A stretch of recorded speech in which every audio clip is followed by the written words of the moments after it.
네, 뉴욕 증시 마감 상황 살펴보는 김선영의 인USA SH인베스트먼트 김선영 연구원과 미국 현지 연결해서 얘기를 들어보겠습니다. 연구원님 안녕하십니까? 예, 안녕하십니까. 김선영입니다. 네, 자 3대 지수 모두 다 하락으로 마감이 됐습니다. 아무래도 좀 개장 초보다는 그래도 하락폭이 좀 많이 줄어들었네요. 예, 그렇습니다. 중국 경제 위축 우려와 함께 금리 인상 시기에 대한 불확실성이 커지면서 오늘 뉴욕 증시 3대 지수 모두 0.8에서 0.9%대의 급락세를 보였습니다. 이틀 전 6%가 넘는 폭락 장세를 보였던 중국 증시가 어제도 오전 중에는 5%대의 폭락세를 보였고 이후 정부의 개입으로 결국 1.2% 상승하면서 마감되는 등 극심한 롤러코스터 장세를 연출하고 있는데요. 이 같은 불안한 모습을 지속하고 있는 중국 증시에 대해 많은 전문가들은 정부의 개입에 따라 주가지수가 움직이고 있다면서 지나친 관치 증시가 결국 투자자들의 신뢰를 잃고 있다고 지적하고 있습니다. 여기에 지난주 미국의 원유 재고가 예상을 상회한 262만 배럴 증가했다는 발표로 WTI 국제 원유 가격이 배럴당 4.5%가 급락해 6년 반 내 최저인 배럴당 40달러 70센트에 마감되면서 에너지 관련 업종을 대폭 끌어내린 것 역시 오늘 증시의 큰 악재였습니다. 한편 증시에 관심을 모았던 지난 7월 29일에 열렸던 FOMC 의사록이 발표된 후 주가 지수는 낙폭을 크게 줄였고 이와 함께 상승 반전되기도 하는 등 중국 증시와 마찬가지로 롤러코스터 장세를 연출했는데요. 연준 의원들은 금리 인상 시기가 가까워 오고 있다는 데는 의견을 같이 했지만 중국 경제 우려와 함께 낮은 인플레이션이 금리 인상을 저지하고 있다면서 또다시 향후 경제 지표들을 주시할 것이라고 밝혀 9월 금리 인상 가능성이 다소 감소하는 모습을 보이고 있습니다. 오늘 업종별로는 금광, 유틸리티, 자동차, 그리고 석탄, 통신업종 등이 상승했던 반면 에너지를 비롯해 은행, 보험사, 바이오, 태양광, 카지노 업종 등은 하락했고 오늘 10년 만기 국채금리는 어제보다 하락한 2.129%의 거래를 마쳤습니다. 네, 자 이렇게 증시 마감 상황 살펴봤고 저희가 이제 증시 이슈와 좀 특징 종목들도 체크를 해보도록 하겠습니다. 이 S&P 500 기업들의 매출이 2분기 연속으로 전년 대비해서 좀 감소를 했다고요? 네, 그렇습니다. S&P 500 지수에 포함된 기업들의 분기 매출이 2분기 연속 감소세를 보인 것으로 나타났습니다.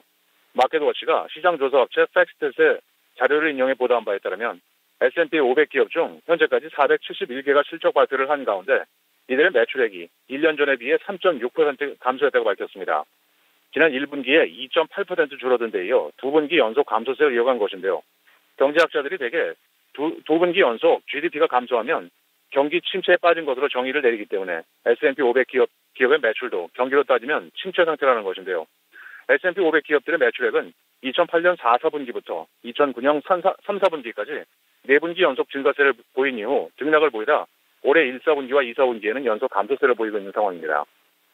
오늘 특징 종목들입니다. 미국 2위의 소매업체 타겟은 예상을 11센트 웃돈 주당 1달러 22센트 순이익과 작년 대비 2.8%가 늘어난 174억 3천만 달러의 매출 그리고 연간 전망을 소폭 상향 제시하면서 오늘 0.7%의 오름세로 거래를 마쳤습니다. 반면 미국 최대 사무용품 판매업체 스테이플스는 예상에 부합한 실적을 올렸지만 다음 분기 매출 전망을 보수적으로 제시하면서 0.3% 하락했고 소형 바이오 업체 콜버스 파머스리컬은 개발 중인 전신 경화증 치료제에 대해 연방의약국 FDA가 패스트트랙, 즉 약품을 빠르게 개발하라는 권고를 받았다는 소식에 34%의 폭등세를 보였습니다. 콜로라도주에 소재한 소형 IT 업체 다트 시스템즈는 대형 스토리지 업체 시게이트에게 6억 9,400만 달러, 주당 9달러 75센트에 인수된다는 소식에 87%의 폭등세를 보였으며 어제 부진한 분기 실적을 발표한 월마트에 대해 증권사 바클레이스가 목표 주가를 기존의 80에서 73으로 낮춘 것을 비롯해 여러 증권사들의 투자 의견 하향 조정이 이어지면서 1.4%의 약세로 거래를 마쳤으며 마지막으로 증권사 오펜하이머가 매출 증가 추세가 이어질 것이라면서 목표 주가를 230달러로 제시하면서 투자 의견은 중립에서 매수로 높였다는 소식으로 외식업체 버팔로 와일드 윙스는 1% 상승하면서 거래를 마감했습니다. 네, 알겠습니다. 자, 이제 경제지표 일정들도 좀 체크를 해보도록 하겠습니다. 7월의 CPI, 이 소비자 물가 지수가 발표가 됐죠. 예상치에 좀 못 미치는 모습이네요.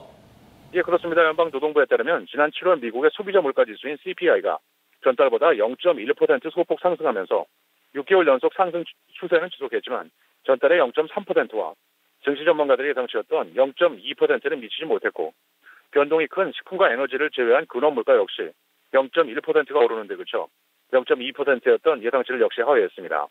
항목별로는 주거 비용이 0.4% 크게 올라 2007년 2월 이후 최고 수준을 보였고 에너지가 0.1%, 식품 0.2%가 상승했던 반면 항공요금은 5.6%가 대폭 하락하면서 눈길을 끌었습니다. 마지막으로 내일은 부동산 중개인협회의 7월 기준 주택 판매를 시작으로 8월 필라델피아 지역의 제조업 지수, 7월의 경기 선행지수, 그리고 주간 실업수당 청구 건수 등의 경제 지표와 함께 시어스 홀딩, 페리 앨리스, 갭, 마벨 테크놀로지, ���렛 패커드, 세일스포스닷컴, 인투이트가 지난 분기 실적을 내놓을 예정입니다. 네, 알겠습니다. 오늘도 좋은 말씀 고맙습니다. 네, 고맙습니다. 네. 자, 이렇게 해서 미국 현지 연결해서 저희가 뉴욕 증시 마감 상황 살펴봤습니다. 자, 연준 의사록이 좀 발표가 됐고요. 9월 금리 인상에 대해서는 약간 뭐 의견도 엇갈리고 좀 불투명하게 연준 의사들도 좀 생각을 하고요. 인사들도 좀 생각을 하고 있기 때문에 이 부분에 대해서 저희가 자세한 내용 2부에서 또 다뤄드리도록 하겠습니다. 자,